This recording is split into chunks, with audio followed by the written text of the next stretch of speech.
Okay, it's time to assemble our books and put the covers on. So first of all, the supplies that I'm using, we've got a book board, the spine, we need a squeegee, a bone folder, some glue, all the things you just saw. So I'm going to take the book boards and line them up with the spine, making sure I have about 1/8 of an inch in between the spine and the front and back cover. I'm centering my board on the page. I just marbleized some paper, and so I don't use the edge because I like the center of the page better. So it's just whatever type of paper you're using. I'm drawing an outline to help me um, just to get those edges correct, and I leave about 1 inch border around all of the edges. And I'm going to cut that, and then I make sure I cut a little bit off the corners. With my sponge brush, I'm going to just take some glue and paste that on really nice and even. And because I've drawn the lines, I know where to place it. And then I just take that squeegee and get any air pockets out. Make sure that the glue on the edges is good. If it's not and it starts to peel, that causes a problem. I'm using a bone folder here and making sure that the book board is really nice and tight. Again, making a nice even coat of glue. I don't want it too thick so it goos out or tears the page. But if I don't use enough, it's going to lift the paper, and I don't want that.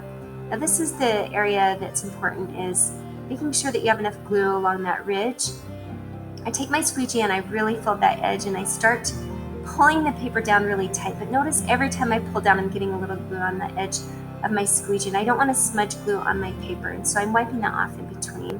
And I'm rotating between my squeegee and my bone folder. Now, if you don't have these tools, you could use a credit card or more of the book board, and that will work good.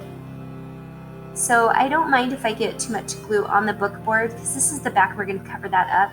But I really want to make sure those corners aren't going to tear and they don't overlap. I want them to be nice and tight against the board, so that's why I'm really manipulating that with the bone folder.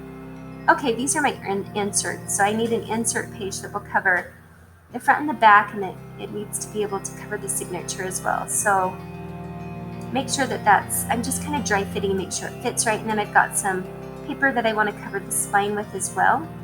And so I'm going to use the spine, glue that on first.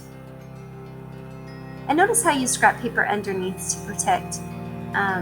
So I can get that glue nice and even on the pages without getting on the paper that my actual book cover is on, because I'm trying to avoid getting glue anywhere on that book cover. Now this is my signature I've made previously, and I'm going to put lots of nice gooey glue on the spine of the book board and of my signature, and then I've got the cheesecloth that I'm putting the glue on the book board and on top of the cheesecloth. And now I'm just going to be patient and hold this for about 5 to 10 minutes until it's almost completely dry. I found if I put something on the sides like water bottles, then I'm not stuck holding it. Now this is the insert, and I'm only going to really apply glue to one edge.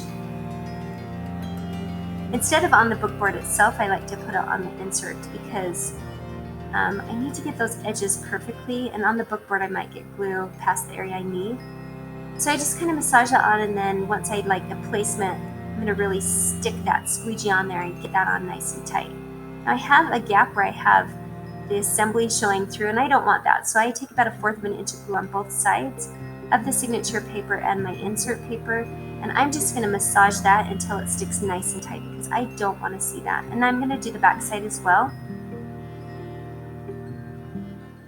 And notice how I have water bottles kind of holding that in place. Now I'm going to get this on nice and tight until I'm happy, and I want you to notice the insert pages. I have about 1/8 of an inch all the way around the border, so I don't see that insert page from the front of the cover of the book. That would be bad. And now I'm just going to put those water bottles there till I'm about 80% dry. And the reason I don't want it to be fully dry is because right now I'm just double checking how this book is lining up. Handmade books don't line up perfectly, and so I'm going to manipulate, and I'm going to kind of just shift it back and forth until the front and the back cover line up. Notice my spine's on an angle, and so I'm just going to kind of massage that just really gently. I don't want to tear any pages or lift anything I've glued. And once I'm happy with it, and then I can let that sit and glue the rest of the way. And sometimes I'll get some bowing in my page or my book cover from the moisture of the glue, and I can put a book on top of that to give a little bit of weight if I'm getting some bend. Other than that, I was really pleased with how it turned out. I didn't have any bend this time, so I didn't have to put any weight on top of it. I let it sit for a day, so I feel like this is a success.